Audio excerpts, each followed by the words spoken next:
Абазины, самоназвание Абаза, коренные жители Кавказа.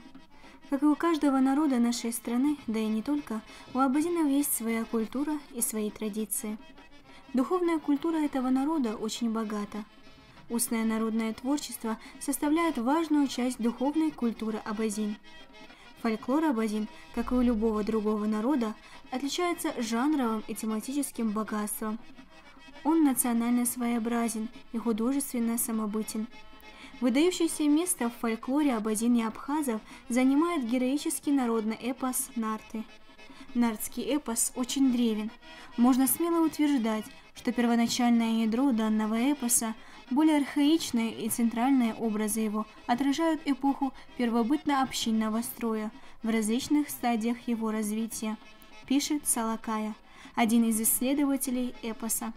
О разнообразии абазинских музыкальных инструментов сообщали уже письменные источники XVIII-XIX веков. Отмечена двухструнная балалайка, которой забавлялись абазины, травяная дудка, царпан. Обобщая имеющиеся сведения, Лавров перечислял среди старинных музыкальных инструментов род балалайки, мчобыз, двухструнную скрипку, абхарца, инструмент вроде арфы, анду, дудку из ружейного ствола, кажкаж, деревянные трещотки, пхарчаки. По своему звучанию более удовлетворяла слушателей и исполнителей гармоника. Неотъемлемой частью культуры этого народа являются танцы. Для абазин танцы играют очень важную роль в их быту, в жизни, да и вообще в целом. Заглянув на минуточку в прошлое, можно смело сказать, что танцы у абазин носили анимистический характер. То есть наши предки наблюдали за животными, природой, образно и выразительно передавая их повадки и изменения. Танец для них являлся обязательным ритуалом перед охотой, перед употреблением добычи, которую они добыли. С помощью танцев они выражали свою благодарность богам. Да, именно богам, потому как до пришествия христианства, а в последующем и ислама, на данной территории преобладало язычество. Ритуальные пляски объединяли соплеменников и вдохновляли их на достижение общих целей. Например, у абазин и абхазов сохранился древний танец охоты – шарат-срак-ошара. Наши предки исполняли этот танец, восхваляя бога охоты – жейпщ, который не только оттачивал охотничьи приемы и навыки, но и укреплял уверенность в успех. Это уже половина успеха. Танец выполнял не столь развлекательные, сколько просветительские функции. Вообще у всех народностей, у всех национальностей есть определенные танцы, направленные там, к чему-то. Там есть праздник урожая, там они танцевались одни танцы. Есть там танец охотников. Вот такие. У нас тоже, я больше чем уверен, что были такие танцы. И мы вот хотим сейчас воссоздать княжеский танец. У народа Абаза очень богатая, своеобразная и древняя культура, которой около 5000 лет.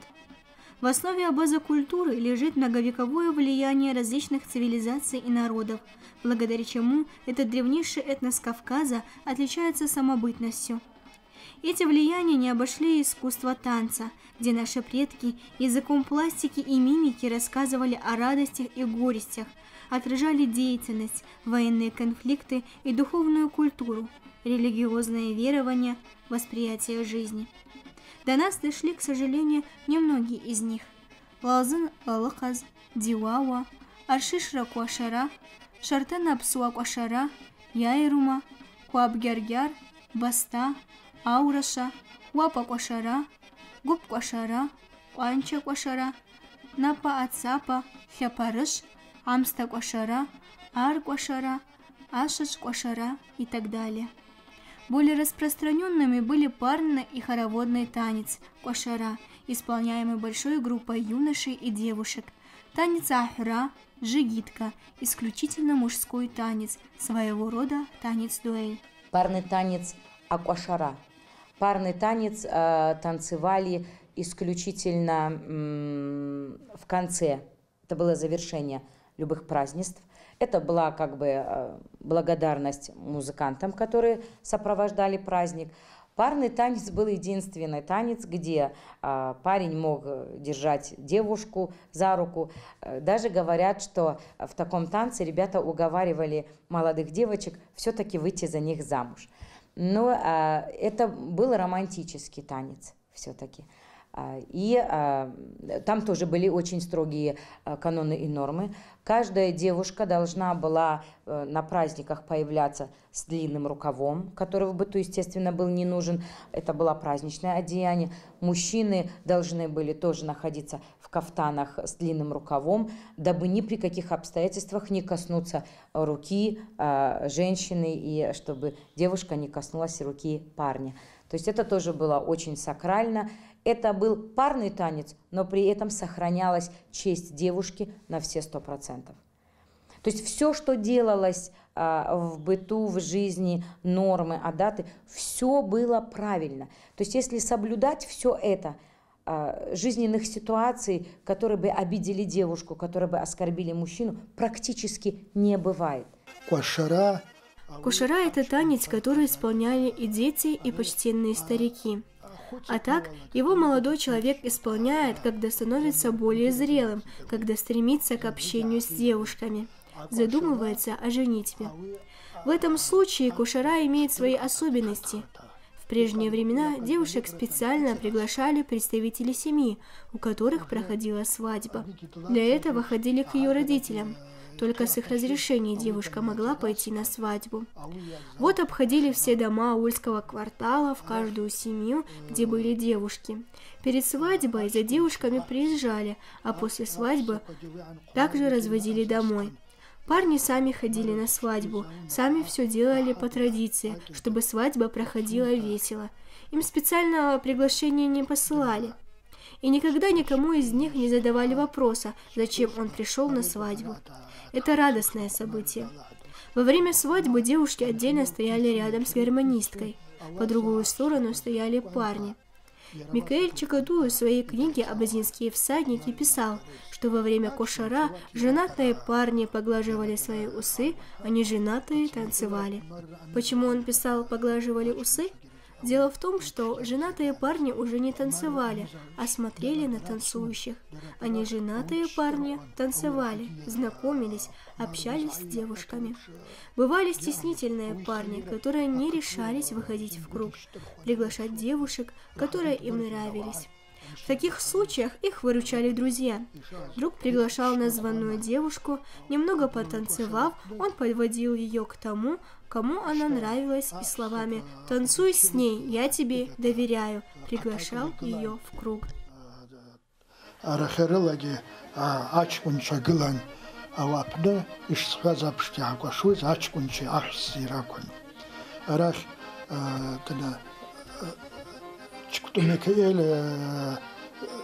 إدنا أبزت شو كوربنا يوسربنا فالتلور أعيرب وابنا أو أبنجي أو يقوى شرا دعز خياز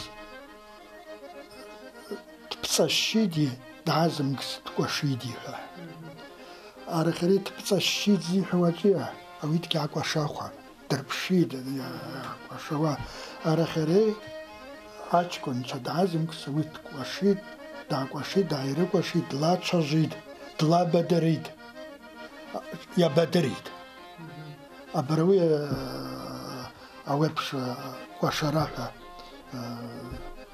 تنا أخذ جويك دايرة وشيء أشكون شق قتاقلي قلب أخس قتاقلي قلب ترسا قرن ترسا جرا دوتا تعرض أجا قزلا تبخشواتا أشكون إذا ما يكوتا تلتقل تشتا دعتا يدرنس أويب شو رزاد يماب نجاود يماب أوي دعياو كنت شايرك وشوا ما ولتساك وشادا دواد وزقاس دي فهمتا أوي تيت وانتا أنا خنقي أوي بخشوه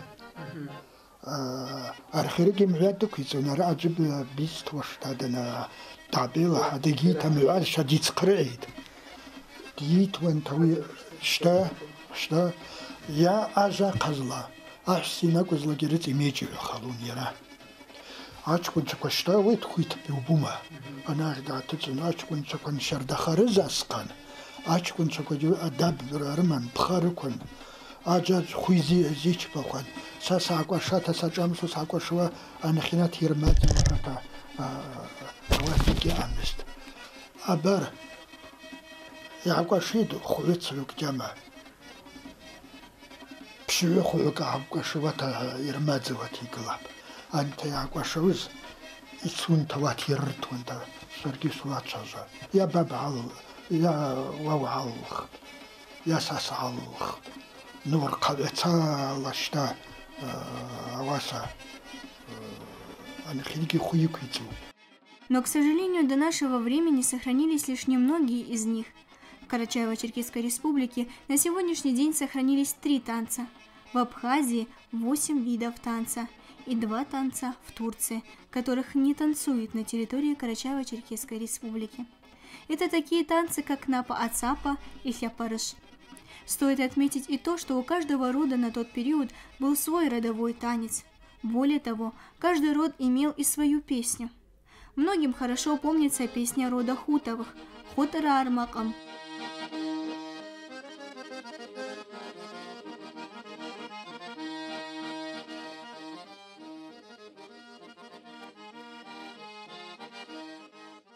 Конечно, старые танцы, они имели глобальный смысл. Они несли гораздо больше, чем развлечение.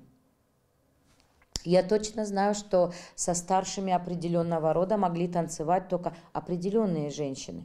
То есть не любая девушка могла выйти в круг и станцевать со старшим представителем рода. Княжеские особы, они абсолютно не имели права танцевать просто так, прилюдно. То есть были очень глубокие нормы. Я не могу похвастаться тем, что я очень много знаю о старинных танцах, но я очень много вижу и знаю о том, что происходит сейчас. Мы планируем в ближайшее время восстановить один из старинных княжеских танцев абазинских князей. Работа предстоит очень щепетильная и, я бы сказал, нудная, в плане того, что надо будет найти нам мелодии. Мелодии есть. Нам надо будет подыскать именно какая мелодия подойдет к нашей постановке. Это один нюанс. Второй нюанс, то, что мы хотим, нужно будет найти хотя бы какие рисунки более исполнялись в этом танце. Да? Не просто так, что князь выходил, приглашал княжну, и они там круг делали, по кругу ходили. Может быть, даже это и так и было, но нам надо знать конкретно, какой рисунок более преобладал в их танце и как это исполнялось. Возможно ли исполнить его в массовом варианте. Либо это будет постановка на массу, то есть я имею в виду на несколько пар, либо это будет постановка на непосредственно на одного солиста и солистку нашего коллектива. Вот. Планы такие. В ближайшее время хотим встретиться еще раз с историками, пообщаться с ними, какой материал у них есть. Потому что не может быть, чтобы у нас был только один народный танец. Важно отметить и то, что каждому танцу были присущи свои движения. Так скажем, в парном танце девушке не дозволялось поднимать руки выше пояса, а также кружиться перед мужчиной, потому как это считалось неуважением к нему. Как утверждает Мухарби Агачев, еще в юности, посещая разные семинары, их учили различать движения и развитие танцев различных народов.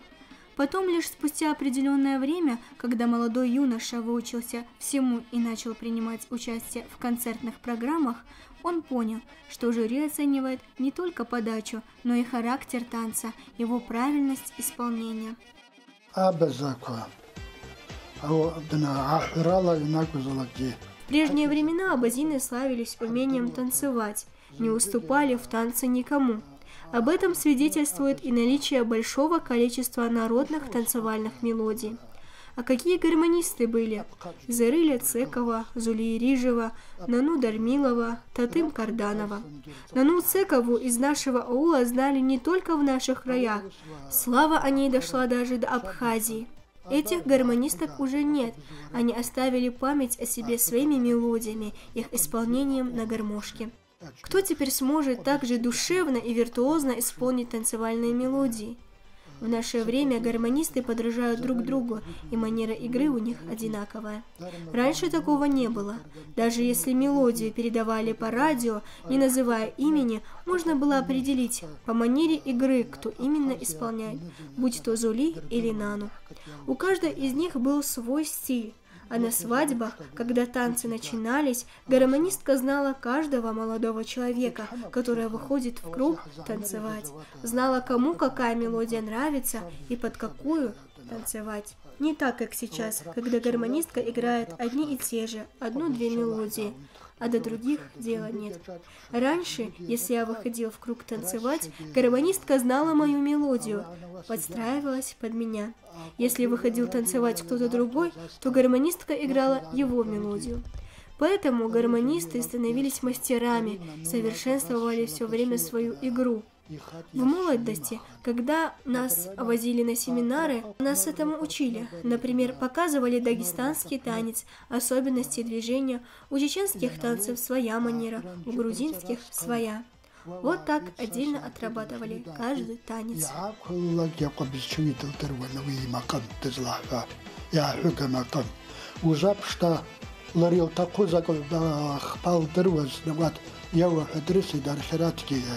Яра жыбха кат лашазам люди.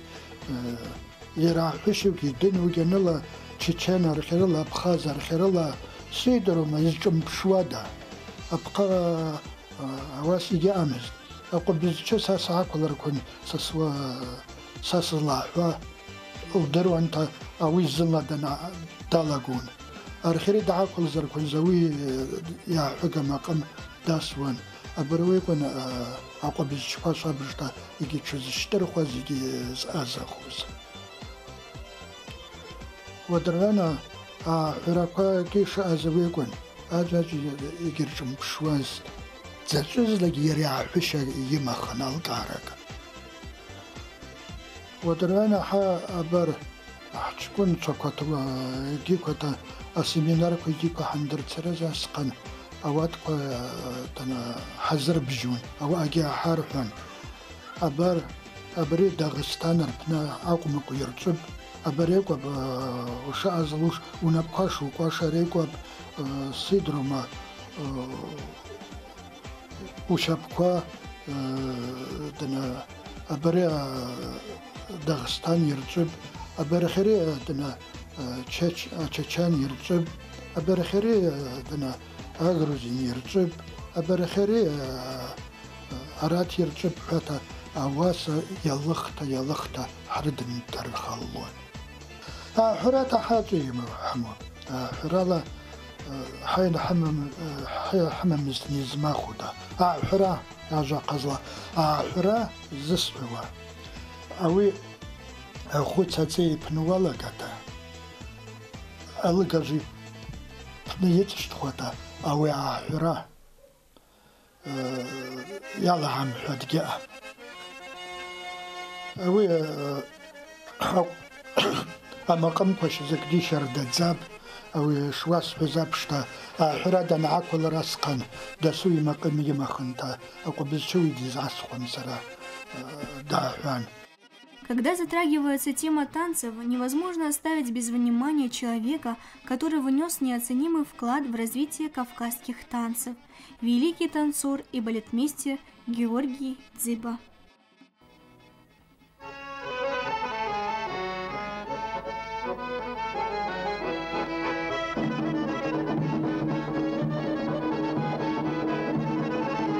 Репетируется танец исламей, что по-черкесски означает «огненный».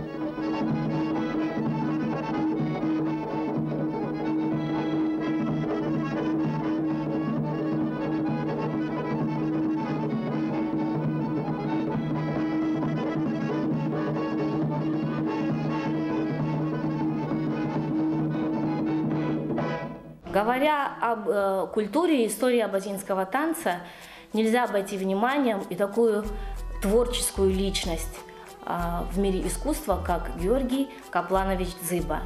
Это не просто профессионал, это виртуоз своего дела. Ему рукоплескали большие и малые залы Советского Союза.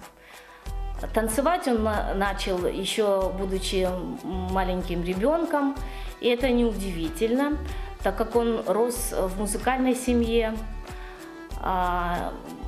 Его мама знаменитая, талантливая гармонистка и композитор Зули Джамботовна Ерижева. Но, будучи подростком, 13-летним подростком в 1947 году Георгий Дзыба поступил в Карачаево-Черкесский ансамбль песни и танца в качестве ученика. И уже через несколько лет, в 1951 году, Георгия Дзыба как талантливого и многогранного артиста приглашают в город Кисловодск солистом казачьего ансамбля песни и танца. Спустя несколько лет, закончив школу и придя из армии, Георгий Дзыба возвращается в свой родной коллектив, ансамбль танца Карачаево-Черкесии в 1956 году и становится его солистом. В 1957 году этот коллектив приглашают на Всемирный фестиваль молодежи и студентов в Москву, где сольный танец в исполнении Георгия Дзыба, по мнению жюри, признается лучшим в жанре национального танца. То есть вы представляете масштаб. Всемирный фестиваль, представлены практически все культуры мира. И танец в исполнении молодого, талантливого, горячего кавказского парня-абазина признают лучшим. То есть какую мощь, какую волну он отправил в зрительный зал, но это можно только представить. И уже в следующем году 24-летнему Георгию Каплановичу Дзыба, я хочу отметить, что в Советском Союзе в столь молодом возрасте получить звание «заслуженный артист РСФСР» было не очень просто. Его нужно было заслужить, заработать, и ему было присвоено это звание. В том же году под этим же приказом это звание было присвоено и его маме Зули Джамботовне Ерижевой. В 1960 году Магомед Джигутанов, это первый заслуженный артист РСФСР из Карачаево-Черкесии, основал новый ансамбль песни и танца «Эльбрус», и куда, конечно, естественно, пригласил работать и Георгия Дзыба. И здесь я хочу отметить один очень важный факт. Мало кто знает, что знаменитый танец с кинжалами – это задумка и постановка Георгия Дзыба. И впервые его исполнили мужская группа ансамбля «Эльбрус». И теперь мы не представляем себе вообще ни одно выступление, ни одного кавказского ансамбля без этого знаменитого танца с кинжалами.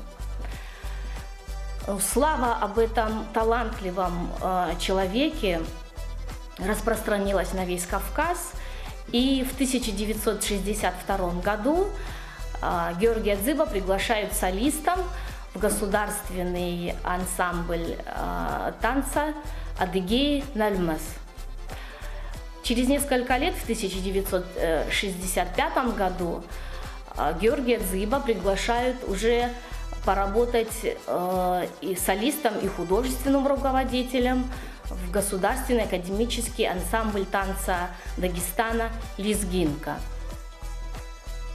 А в 1966 году к Георгию Дзыба в Махачкалу приезжает солист чечено-ингушского ансамбля «Войнах» и приглашает его возглавить этот коллектив. И надо сказать, что с этим коллективом связано очень много творческих, удачных проектов. Одна из самых известных творческих постановок Георгия Дзыба именно в коллективе ансамбля «Войнах» называется «Эпос нартов». Сегодня она больше известна как «Под небом войнахов». Но вот эта постановка, она была настолько успешной, что она принималась на бис не только в Советском Союзе, но и за рубежом, везде, где гастролировал ансамбль «Войнах».